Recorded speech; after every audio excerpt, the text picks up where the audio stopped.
Hello? Sampley, Sampley, is that you?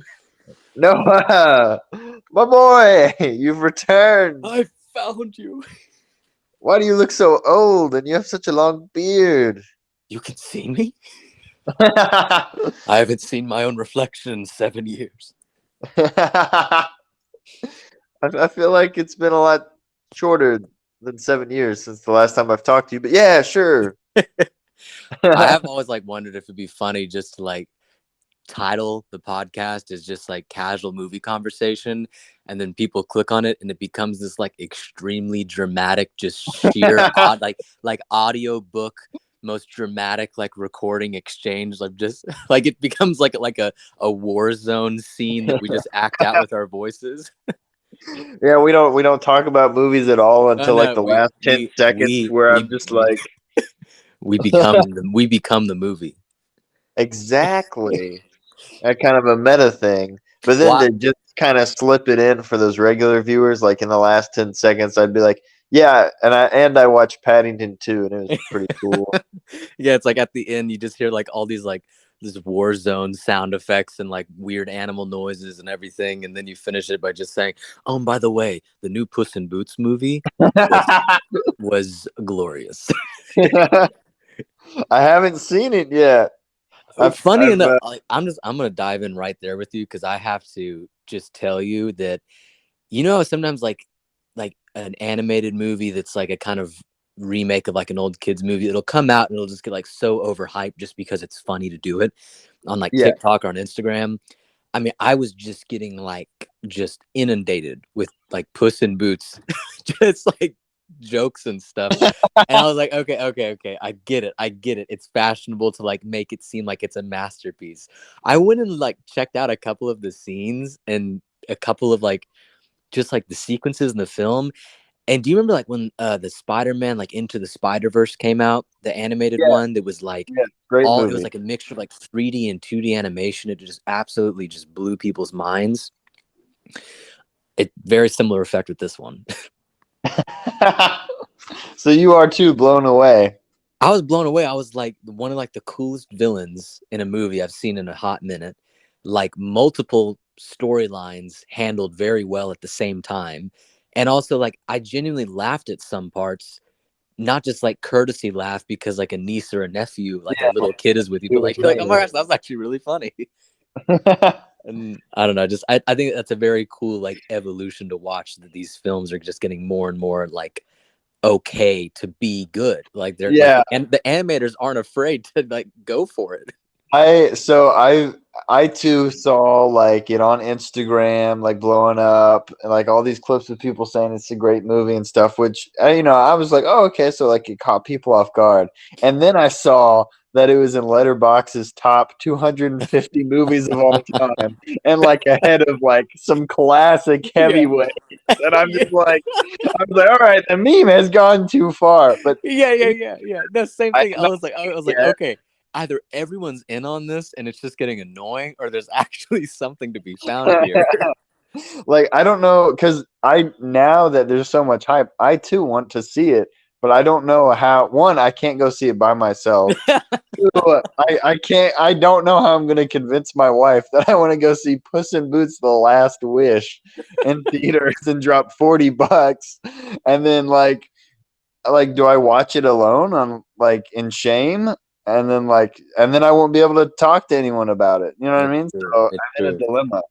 I might, and I might get, I might get some reactions for saying this, but usually if there's a movie I want to see but I can't really justify doing the seeing of it, I'll find one of those reaction channels on YouTube where they Yeah, film themselves reacting to it. And I know it's not every second of the movie, but I know they're going to put in all the key parts so that they can catch yeah, themselves reacting to it for their audience. And that'll usually give me a pretty good sense of what's happened. And that's how I saw this one, is I just found a reaction channel reacting to the film, and even just seeing the little kind of high points and key sequences. When the video was over, I was like, that was a great little movie. That was a great movie. You know what? All day, really, this entire week, since we've planned to get together and talk about movies, I did not think the first movie we would talk Neither about. did I. And honestly, every time I say the title Puss in Boots, I'm like, am I really talking about this right now? I haven't seen like I remember because I kind of grew up on those Shrek movies. Like we Yeah. went and saw them all in theaters. Like my dad took us. I don't think my mom was ever a big fan because they were kind of more crude humor. Yeah.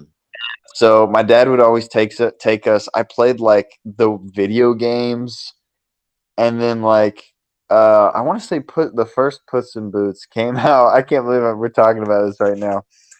No, Came I out mean, like go. 20 like 11, Yeah. 2012, like years ago. Oh, I think yeah. I saw it in theaters with like my friends' parents, but like the movie we wanted, like it was like we chose a movie, and then like his little sister chose a movie, Yeah. and then like somehow we ended up going to see Puss in Boots. I can't remember what movie we wanted to see. It Yeah. might have been Megamind. I can't remember. I think it was another animated movie, but Yeah. and I remember enjoying it, and then you just kind of forget about it. You know what I Yeah. mean? And so when like I didn't see any trailers or any advertising. I just see this flood of memes, and it's just hilarious to see Puss in Boots in the top 250 movies of all time. Not only on Letterboxd, but I think on IMDb too. It's just like Yeah. okay, people are insane. No, but it's funny because I feel like there is like an element, at least for me, with kind of like the detachment of animation that once you get over the animation hurdle of like just putting yourself kind of outside of your body, it's like, yes, I am sitting down to watch an animated movie and I'm not gonna judge myself. And it's like once you sit down to do it and you just allow yourself to kind of have fun with it, it's like Yeah, kind of it's liberating in a weird way. It's kind of like the same thing when I first got into some of like the really, really like masterfully done like Japanese animated films. Like at yeah, first you're like, okay, I'm just gonna like let myself enjoy this. And then the movie's over and you're like, that might have been one of like the best experiences of storytelling I didn't even know I could have with a film. yeah. I had that feeling with Spirited Away. That was the Yes. first like kind of anime film I'd watched, and it's just so atmospheric, and Yeah. it's really just such a strange yet beautiful. Not only in the themes, but like also look at because I'm a huge fan of that 2D art style. Like I think a lot of Absolutely. most people are. And yeah, I haven't seen Yeah. all of them because I've seen that one, and then My Neighbor Totoro, I think is how you say that. Yeah, yeah, yeah. And Absolutely. they're just like so, just so amazing. And you're kind of right. It is kind of like, oh, I'm watching an animated movie, but like I don't know, but it's a real movie, and Yeah. I hate how they get that kind of like that bad rap. Yeah. Well, it is funny because, and I'm sure you've experienced this if you've ever like sat down with someone when they're watching one of those, like one of like the one of those Japanese like animated films for the first time. We're like so conditioned by the kind of direction American culture took animation with like cartoons and kind of just like 30-minute like episodes and everything that you forget that not all animators draw the same Yeah, under different conditions. They make, I mean, it's no different than going to a museum to look at a painting. Like there's been so many moments sitting with someone watching one of the Japanese animated films for the first time. They're like, oh my Lord, that's gorgeous. Because yeah, all of a sudden you're like, oh, 100%. that's what animation is in its most like traditional and like masterful form. 100%. And like, I really wish Disney would kind of. I can't think of the last time they did like a 2D animated film. It may have been Princess and the Frog. I Yeah. haven't even seen that one yet, but like my favorite ones that come to mind are always Tarzan because that's just a beautiful film Yeah. to watch. Like, oh man, the artwork, and then like Lion King and Mm. Aladdin, Well, Little Mermaid. and then you had the whole spin-off when um Spielberg and I forget his first name, but his last name's like Katzenberg, and then Yes. this yeah they branched off into DreamWorks SKG, Mhm. and that and I mean you already know what I'm talking about just by saying the name, but the movies that came out of that partnership, like Prince of Egypt, Treasure Planet, Atlantis, um, I mean the list goes on, but I mean you know what I'm talking about these just DreamWorks films Yeah. that just still to this day just outclass a lot of live action films I see. No, they really do, and they're not only in their enjoyability, but like sometimes their themes Yeah. and like the subtext underneath that, and then also just like I feel like voice acting is almost like how is this not recognized as like an award worthy like art form yet? And I'm sure they all have their individual awards, but there's no like main like there's not an Oscar for best voice actor or best motion capture performance, which is Yeah. kind of absurd thinking. Oh, you bring up a really good point. Yeah, like how has that not Yeah. happened yet? I Well, I mean, mean, maybe it's because it's so limited, you yeah. know. Well, it's almost But like you and I are kind of living through it right now with the release of The Last of Us on HBO. yeah, Because that is completely 100%, based off of the video game. And all of a mhm. sudden, people are realizing that the video game sort of realm is starting to produce things that are on par, if not even better, when it comes to acting and storytelling than filmmaking. Oh yeah, 100%. I haven't seen the HBO Last of Us version, but I remember playing the game back in 2013 when it came out. And I was just floored, and I Yeah. remember they have this really great documentary. I think it's called Grounded, and you can watch it free on YouTube for those who are interested. And it's behind the scenes of them making that video game, and like the acting is just insane because it's almost to another level because they're in these weird tight suits It's with balls all completely around them, imagined. and then they're opening doors that are made of PVC pipe, and like nothing's there, and they have to act like everything's there. It's Yeah. crazy. Well, and you'll get a kick out of this. So you've heard of like the God of War games, and Yes. that they've had like a huge resurgence because these two kind of reboot games Uh-huh. kind of are like leading the pack right now for just revolutionizing like storytelling and gameplay. Yeah. So they have like an equivalent to the Oscars, but for the video game industry. And for like the best actor award, I'm pretty sure they had like Al Pacino Yeah, I saw that. That's present where the the guy award. like went on a speech for like 20 minutes, but he seemed Yeah, like he a sweet. did. He did, but like that was cool to all of a sudden be like, oh my gosh, they got. And I'm sure there's a lot of more like superficial stuff that goes into getting someone like him to present an award. But like on a kind of symbolic level, I found that really cool that no matter the circumstances they got him to present that award under, I just thought like looking at it from a kind of like 30,000-foot view, I'm like, that's pretty cool that you have such an And established movie actor presenting an award for best it was actor in a movie. crazy. And watch this. You're gonna appreciate this. So Al Pacino, right? Yeah. A couple years ago when he was doing press for The Irishman, there was this meme going on because of his phone case. Do you remember this? I don't think so. No. His phone case were pictures of Shrek. No. Shrek sidekick in the Shrek movies, Puss in Boots. Now we're back on topic. Oh, everything leads back. But seriously, I hate that I just did that. Um, no, yeah, it's really cool that people that are in that industry are finally getting recognized because it's a lot of really tough work, and it's something that I've always loved. I've been able to do that work once, not for a video game, but for a 3D um, kids television show. We did a pilot of, and it was just cool being in that. And it's really hard. You Yeah. have to like overact, but also like keep the performance real. And you have to. The only reason you have to overact is for the technology to kind of adjust itself for all the facial expressions because you can't be really subtle. At least with the technology we were using, I'm sure uh, Naughty Dog, the people who produced The Last of Us, had a lot better equipment than we did out in Decatur, Alabama. Yeah. But man, it's such a it's. I really hope that starts to continue upwards, where people get recognized. It's just crazy to think that like Andy Serkis has still not been recognized for not only Gollum but King Kong or Yeah. any of the Planet of the Apes films for all his work on that. Yeah. Oh my gosh. Yeah. The Planet of the Apes films were just insane. Yeah, and they're already rebooting. They're already remaking more. I'm just like, when will they stop?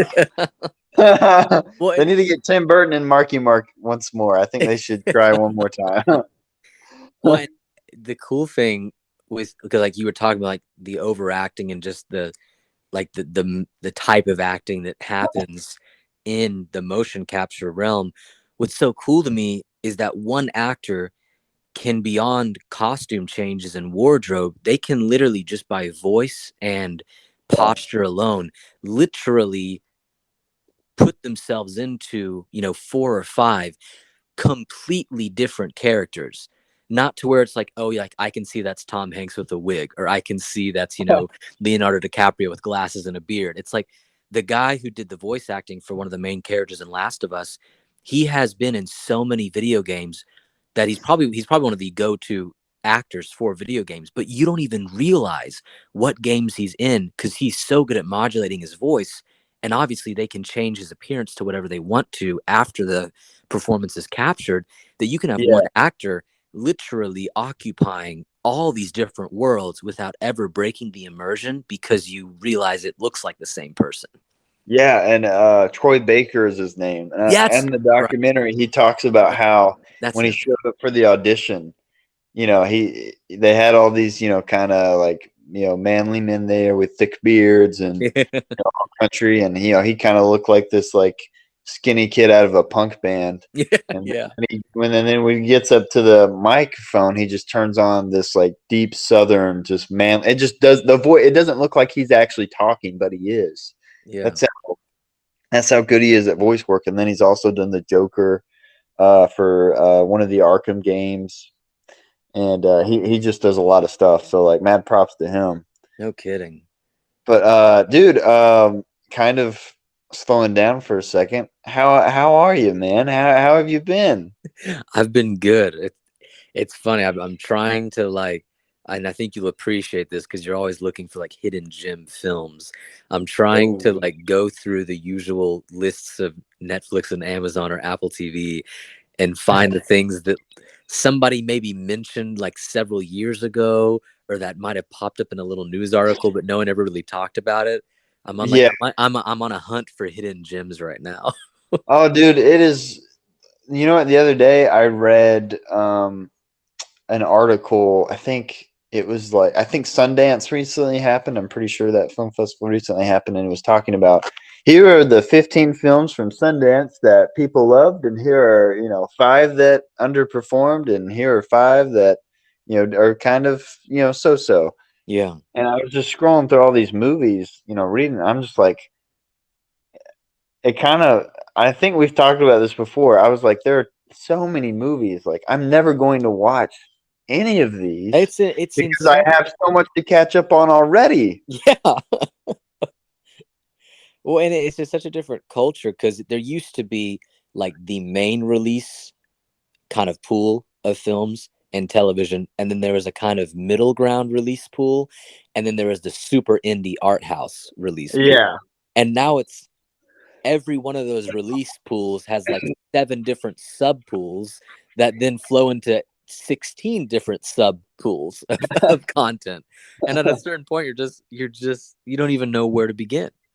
Or like sometimes, and I don't know, you may do this too. I like to go on IMDb, and I like to do this thing where like I click on a director's name, and then I see, oh, I didn't know this actor, or I haven't seen this movie that this director's done. So I click on that, and then I go, oh, this actor's worked with this director. I click on him. Oh, he did an episode of this. I click on this. Oh, this other actor from this, I think I've seen him somewhere before, and I'll click on that.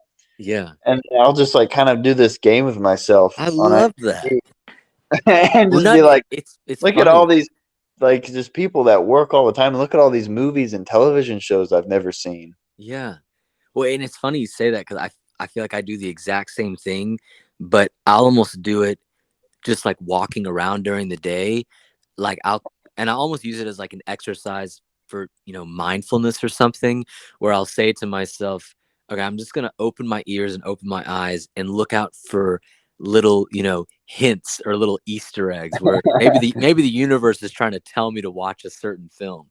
And like, it's so funny that I'll see like a random article, or I'll scroll past, a random ad on Instagram, or I'll see a sign, or I'll see a poster, and it'll just remind me of something. And then I'll be like, okay, of all the things I could have thought of, seeing this, random poster on the side of the road, why did that make me think of, you know, blank movie from blank, many years ago. And then, I'll go and I'll focus in on that. I'm like, okay, there's a reason I've thought about this film. And then I'll sit down and I'll watch it, and it'll somehow and in some way usually end up associating to something I'm like thinking about or going through or looking to gain clarity on. It's really bizarre how it happens. Or No, no. it'll like come up in a conversation a day later without any provocation. Like I'll get the little Easter eggs or something. I'll go and watch it, and then a couple of days later, somebody randomly will bring up the film. I'll be like, "What just happened?" Dude, that is especially crazy when it's like one of those very niche films, Yes.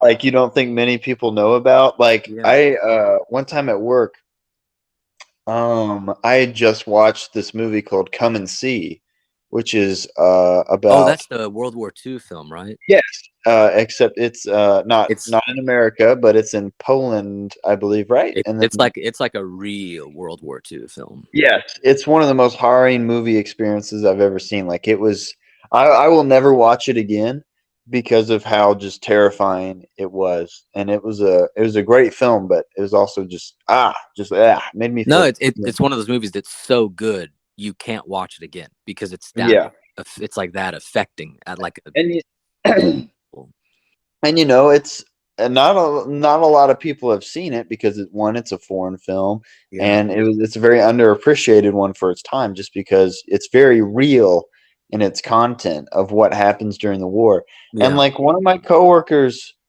uh, we were talking about our favorite war films, and he just goes, "I really like Come and See," and I was like, "You've seen that movie?" And he was like, "Yeah," and I was just like, "How?" Uh, How are you I still like mentally okay? Yeah, I was like, I've just seen like no, everyone always says, "Oh, I like Saving Private Ryan," Yeah. or we were soldiers, or a recent one is Dunkirk. I Yeah. was not expecting him to say the movie I just watched like 2 days prior. It was just so weird, and he was weirded out that I was weirded out by that. I was like, Yeah. "Do you realize how like niche of a film that is?" No, I At mean least, I think there's like a very subtle like undercurrent of guidance for movie watchers like us that it'll take you to the right things at the right time. no, 100%. Because this other time, have you ever heard of the game Ghost of Tsushima? I think that's how you say it. Yeah. The samurai game. Yes. So I downloaded it back in August, started playing it, told a coworker, and then just kind of fell off playing it or whatever. Really great game. But 2 weeks ago, my coworker was like, "Hey, did you ever beat Ghost?" I was like, "I never, ended up finishing it, but it was really fun." And we just were kind of talking about it. I was like, "Man, that really is such a fun game to play. Let me go." So I ended up beating it like 2 days ago, and now I'm like in this samurai like mindset. So I've been like, oh, Akira Kurosawa. Like I haven't watched all of his movies, but now this is the chance. So like I watched Rashomon for the first time the other day, and tomorrow I'm planning on watching Yojimbo. Like I have to like Yeah. watch all these samurai movies as fast as I can as While while while you're in the mood. yes, Yeah. exactly. And are you familiar with a lot of his work? I'm sure you are. I am, and you literally just did it again because I went on like a 2-night movie binge of samurai movies at the beginning of this week. What? Did you really? Which ones have you I kid watched? you not. When this was almost by accident. I went on Netflix, and I didn't expect it, but one of their spotlight films on like the starting page was this. They're newer. They're newer samurai films out of Oh, Japan, and I'm gonna mispronounce this, but they're called like it's like Rurouni Kenshin, and I think it means like the Wanderer or something. oh, They're okay. they're they're they're modern films, like really high quality camera work, super high quality stunt work. But Wow, that sent me down like a rabbit hole of samurai content. So it's just funny that you literally just did the same thing that's that we were just crazy. talking about. Um, what did you think about some of like the Kurosawa films jumping into them all at once? So I'd before prior to that, I'd only ever seen one, and it was Seventh Samurai. Yeah. Funny enough, I actually watched that back in 2019 when we were on set for 12 Mighty Orphans. For real, no kidding. Yes, yeah, I had picked it up. I went to like this cool movie store in Fort Worth, and I found it on Criterion for like $5, and I was like, "Oh, they have like no idea like how much this is really worth." And it was like it's like one of the original ones. Like it's not like the new one with the new case. It's like the old school, like the first one Criterion came out with. So I had to snatch it up. I watched it. Beautiful film. So complex, so ahead of its time in so many ways, and of course, so many directors and filmmakers have taken from that. Yeah. And I watched Rashomon the other day, and dude, like again, ahead of its time. Like it's kind of like I really, really just watching this movie, and I really, really hope American audiences and it's not some people like foreign films, and then they won't watch black and white films. I really feel like people need to get over that because they're Absolutely. missing on some of the most beautiful stories. And Hmm. if people don't aren't familiar with Rashomon, it's about this man is murdered, and the story is about these four individuals giving their testimonies to what happened, and all four of them are very different. And so it's just kind of like, well, what is truth? And I'm still digesting the movie, and it's one that will definitely sit in my brain for a week or so. So I highly recommend it. And funny enough, it's like from what I've read, it's one of the few Akira Kurosawa films with like somewhat of a happy ending. So I'm like, oh man, Yeah. I'm about to watch all of his other movies. I'm planning on watching Ikaru, and then Ran. Oh, I lied. I've seen another. I saw his last movie, Dreams. Have you ever heard of that one? Where I it's don't like think just so. a bunch of short films. I think I've only seen a couple of his films now that you start listing them. Yeah, Dreams was his last film, and Martin Scorsese actually plays Vincent Van Gogh in it. What? Yeah, I know. That's the only reason I bought the movie. And it's like a collection of short films that were based on reoccurring dreams that he would have. Okay, that's crazy. I've never heard of this, first of all, so Oh I'm yeah, really it's great. intrigued. It's like it's very short. It's one of those things that like there's not really a narrative. It's just you're watching just beautiful cinematography. And it's again one of those movies that will just like kind of sit on your brain for a couple weeks. Like you just go back to like I think those are the movies I think about the most are my favorites. Yeah. Um I feel like I think about The Dark Knight like, several times throughout the week, or like The Return of the King, or all these other movies throughout the week. And then there are some that I'm like, oh yeah, I forgot that existed, but it's really great. But I feel like that's like, movies are subjective, so everyone's going to have different things that correlate with their own lives and how they see them and why they like Mhm. them. But man, I just love the fact that we can sit here and talk about movies, man. I know. Well, what's so cool is like all the movies you just listed, the more kind of modern examples of just really well done work. Yeah, It's so cool because all those guys were equally probably obsessed with their own list of favorites from the era of, like the Kurosawas and the John Ford, yes, the Scorseses, and it's just so cool that it's like this constantly renewing stream of ideas. And I'm always like very interested when someone is really trying to create something new, and the first place they start is by paying no attention to anything else. Like they just want to create it in a vacuum, and it's like, but all the most masterful things you love were created yes. directly on the heels of something that directly inspired them.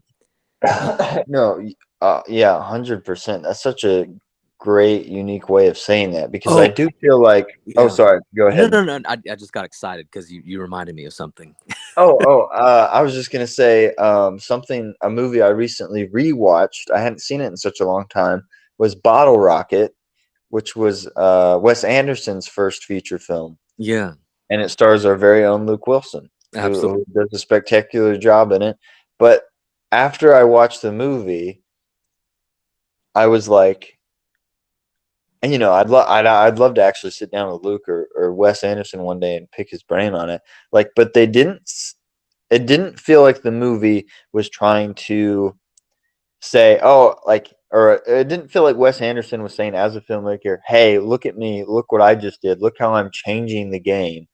He was just very much like, here's my really unique, funny story, and that's it, and this is who I am. He wasn't trying. I feel like that's what so many young filmmakers, they always feel like they have to change something, or they have to bring something new to the table.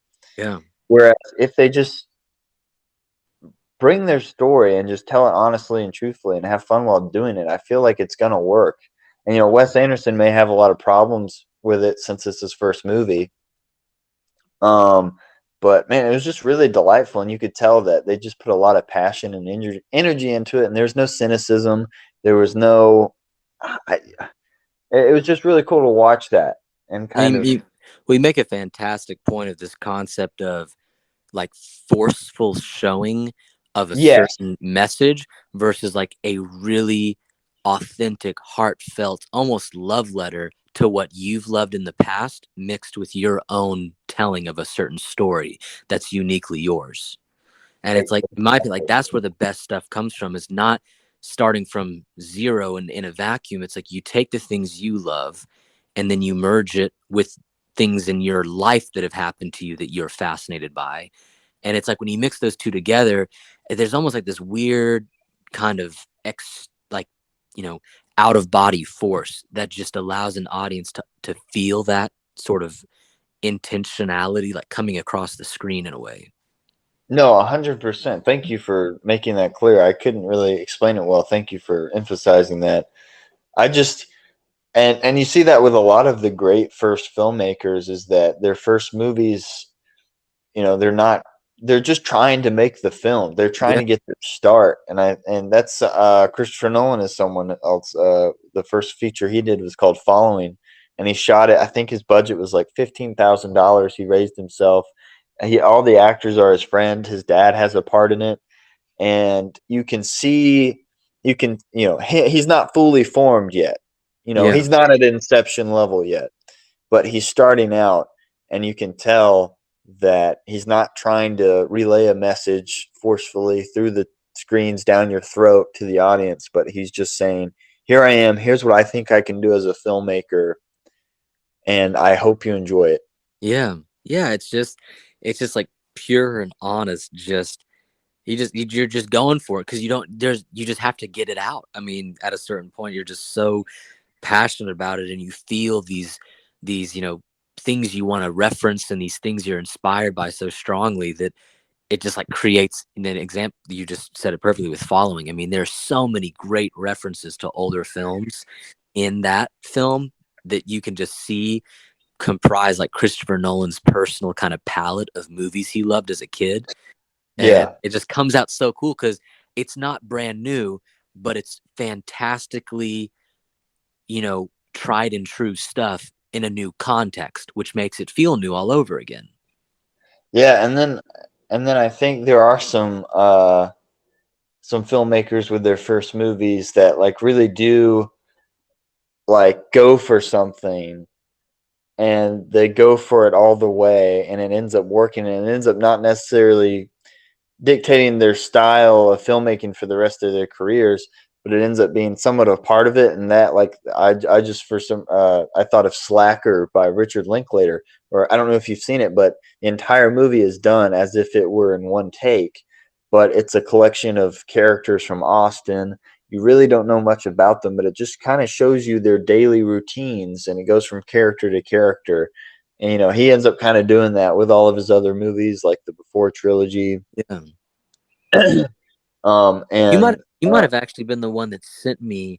It was like a video or an article or something. It might have been you that sent it to me, where someone was making the case that most directors are basically, if you sum up a director's kind of career, they really just made one big film, and they're kind of just like re-exploring the same things in different ways.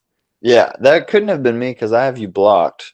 Oh, But Jesus. that might Plus. have been before I blocked you. No, that might have been me. But no, that's a great article. I think I know exactly what you're talking about, because yeah, it is just it's and what's interesting, because this may be looking too in depth into it. I don't know. I just like to sit and think about these things, especially as a aspiring writer and director myself.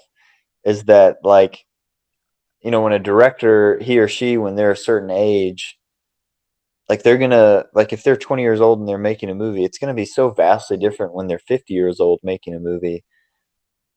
And I just think that's like really cool. It's just filmmaking is just such a great art form Yeah. that over time, like Christopher Nolan, like when he was making Following and then Insomnia and then Memento and then he has kids and then after that point on, like a lot of his movies become about family and children, like Yeah. Inception. What is Leonardo DiCaprio's main goal? Is to get back home to his kids. What's Yeah. Matthew McConaughey's main goal? To get back to his kids. Yeah. And I just think that's so interesting that certain events or Yeah. moments in a person's life can really affect their art form. Well, and And you just hit the nail on the head with like Christopher Nolan's whole thing is he's one of the few directors right now who with almost every film can claim that they they garner just as much of the kind of intellectual audience as they do the casual moviegoer audience. oh And yeah, 100%. and it's cool because once again you hit the nail on the head where he's using like these really tried and true familial themes, but he keeps putting them in really inventive circumstances. But because like the heart of the stories are always around those really well-known and super, like kind of soul reaching themes for just really any movie watcher or just anybody that, has parents or has kids or has a family. It's just so cool that like with just that really well-known kind of familial theme but new inventive circumstances he can constantly create something that feels new while still like not making you feel alienated or something. Wait, are we still talking about Puss in Boots? I think so in there somewhere. Well, even with Puss in Boots, like the whole center of the story, as you'll see, deals with very like recognizable themes. And I know that that's always been the goal of storytelling, so it sounds kind of cliche to talk about, but it's funny how many people tend to miss it, where like the movie becomes about the spectacle and not the people who are Yeah. living through the spectacle. Oh no, oh that's a great way to put it. Oh, okay, just again, just to kind of change the subject, not really still talking about movies. But was there a specific movie from 2022 that really kind of maybe has stayed on your mind or maybe really struck a chord?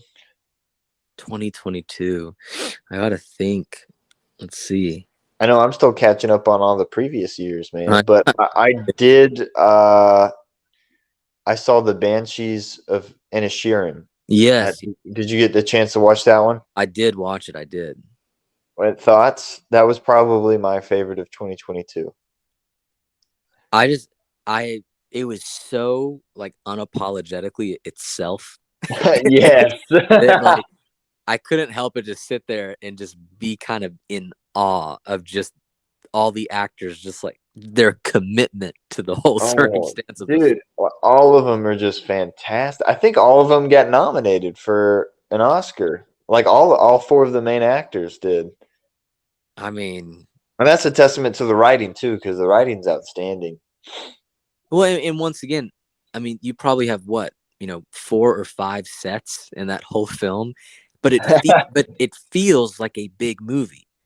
It really does. It feels impactful in a big way. It doesn't end feeling small, if that makes sense. Like, because I feel like sometimes you have really good indie art house films that feel really meaningful, but they don't necessarily like breathe beyond the size or scale of the location of the film, if that makes sense. No, yeah, no, 100%. And sometimes that's a lack of subtext. The on top narrative is so strong that you're like, man, that's a great movie. And then like as time rolls by, you're like, oh yeah, that's a really good movie, but there's kind of something missing. And I feel like Banshees of Inisherin, it has this on top where it's like it's this really simple premise where two lifelong friends, one of them is just like, yeah, I don't want to be a friend anymore, and just won't tell him why throughout the movie until the very end. And then underneath that, you kind of have this they're watching this war from on another island Yeah. where they see, and they don't know why they're fighting. Yeah. And it's just like, oh man, like that's the big picture is, Yeah.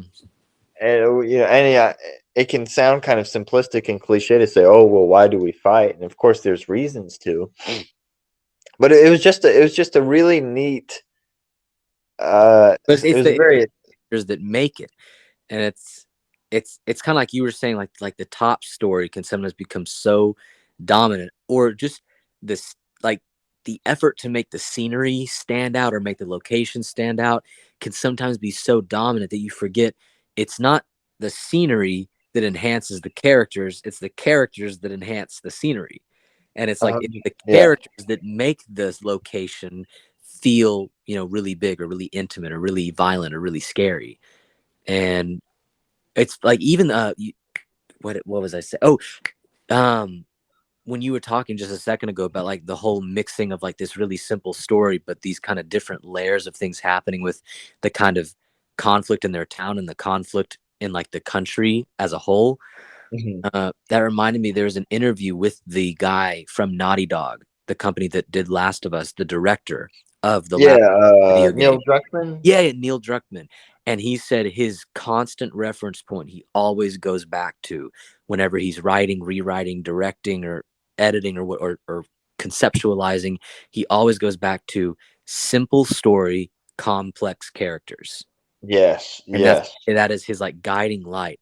And the more and more we get into these really cool films that we're talking about, whether it's like Kurosawa or Puss in Boots or Banshees of Sharon, it's funny to say those two right next to each other. Yeah, it almost feels insulting.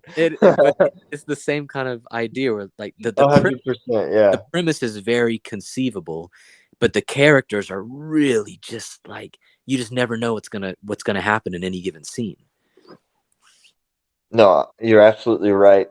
Um, yeah, and 2022 I thought was a really, what's funny is I think it's a really, really great year for film. I just haven't seen a lot of them. I've just heard so many great things about all these different movies, and I really got to catch up. Mm. Uh, has one come to mind yet for you? Was there a specific one? I'm trying to like think back to like different things I watched earlier in the year. Did you see Or the Fablemans by any chance? I thought you would really appreciate that I one. didn't see it. I heard it was really good, but I did not see it yet. It's great because you're watching Steven Spielberg essentially show the world how smart he was as a child, and it's not in an arrogant way. It's in like it's really cool, like how he as a child like figured out how to accomplish these really, really hard things with no money and with his friends by shooting these short films, and how he fell in love with directing. So I would highly recommend that one. Um, I'm trying to think. I Was there a specific TV show maybe you watched in 2022 that you really enjoyed? Yeah, let me just like dive into my memory real quick. I'll tell you, I got really into, and once again, this is becoming a theme of tangents and subject changes with us. I got really into Korean dramas, like TV dramas. Yeah, you were Uh, telling me about one of them that I still haven't watched. Now that one is a commitment. I'm going to tell you off the bat. Like I wouldn't go into that one unless you were prepared to cease watching other films and TV shows for the duration of that show. Gotcha. Duly noted. But the title is very, they probably could have had a more compelling title, but the title is Mr. Sunshine. Yes, And yes, I once remember again, you. like I say that and it sounds goofy, it sounds cliche, it sounds like something silly. I gotta tell you, for someone that really loves just consuming storytelling, I finished that back in like 2019, maybe 2020.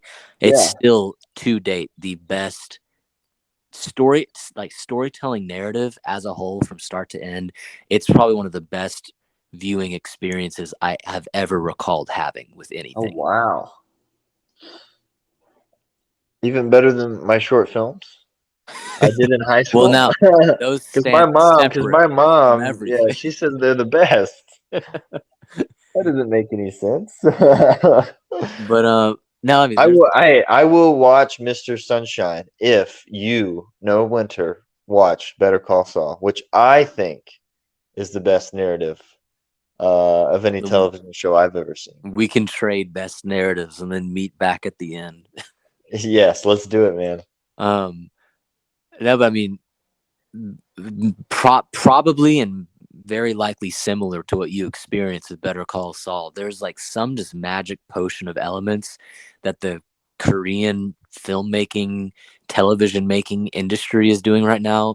That Yeah. every show I watch, I either feel more joy than I've ever felt watching something, more sadness than I've ever felt watching something, or more like fear, or more just sheer just entertainment. And sometimes that'll all happen in the same episode.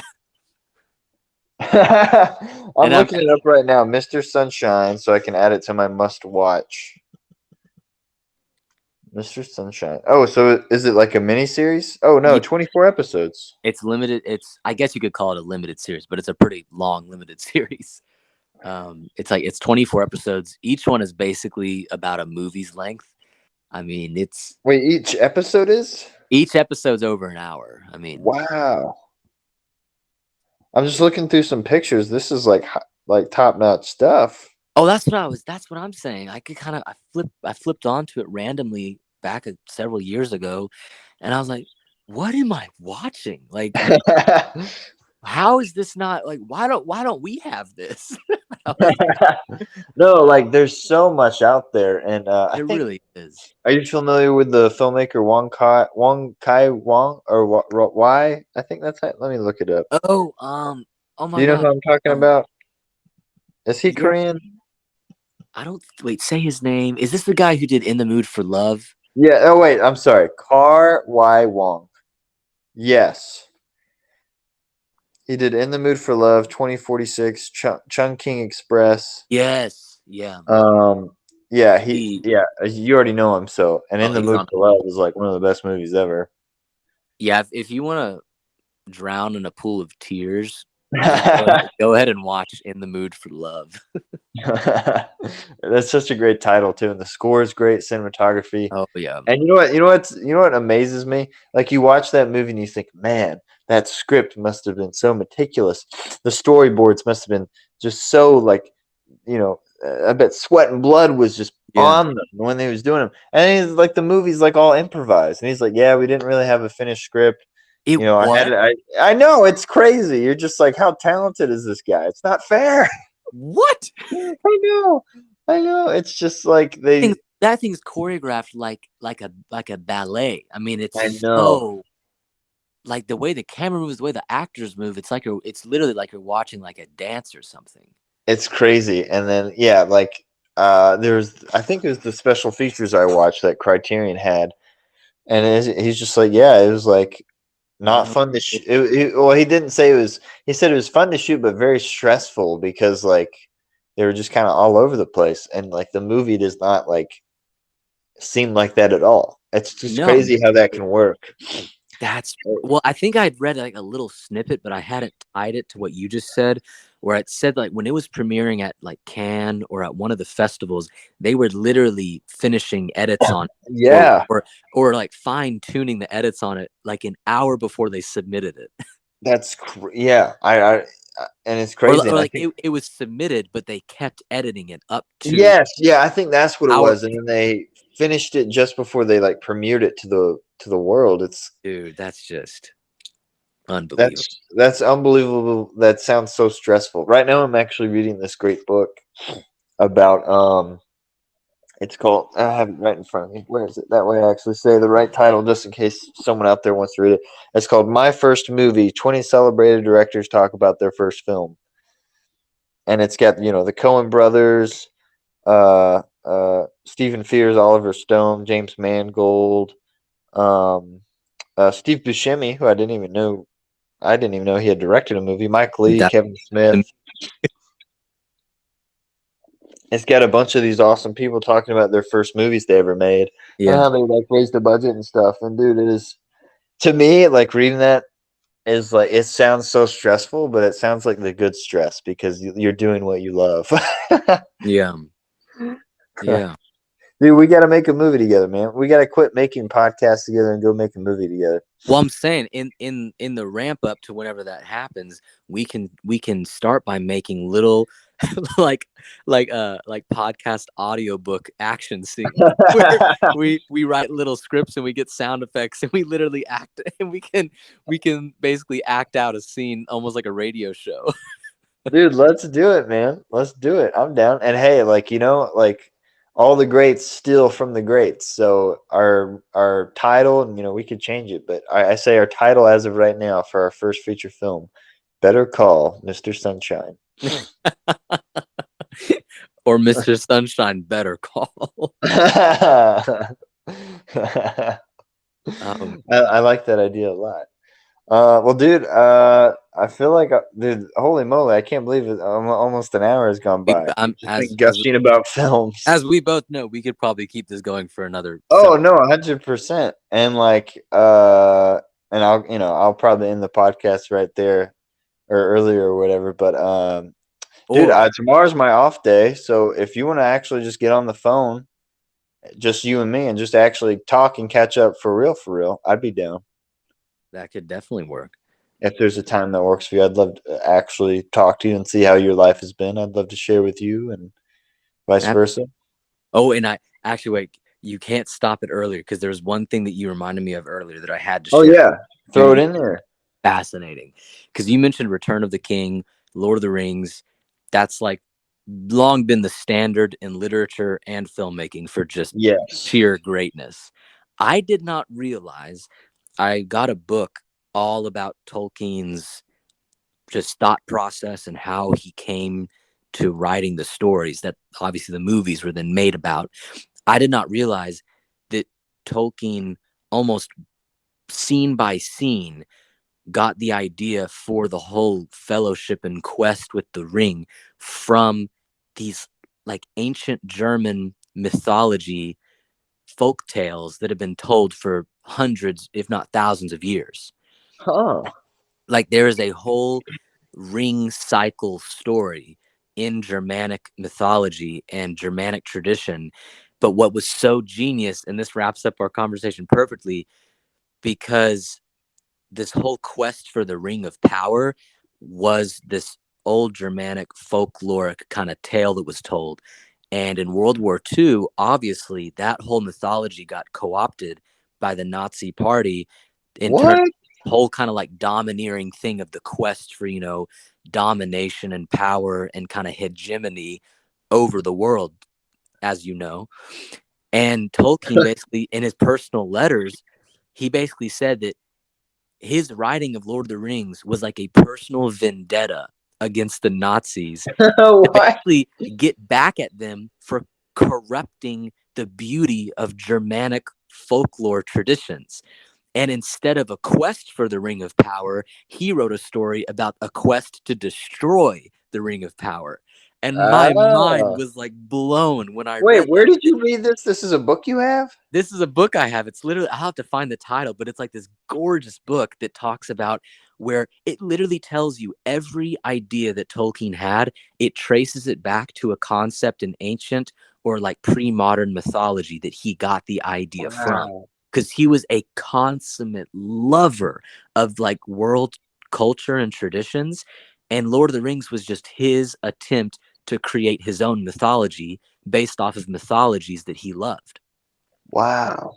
And that blew my mind when I was like, this absolute standard for greatness in storytelling was not a fully original creation.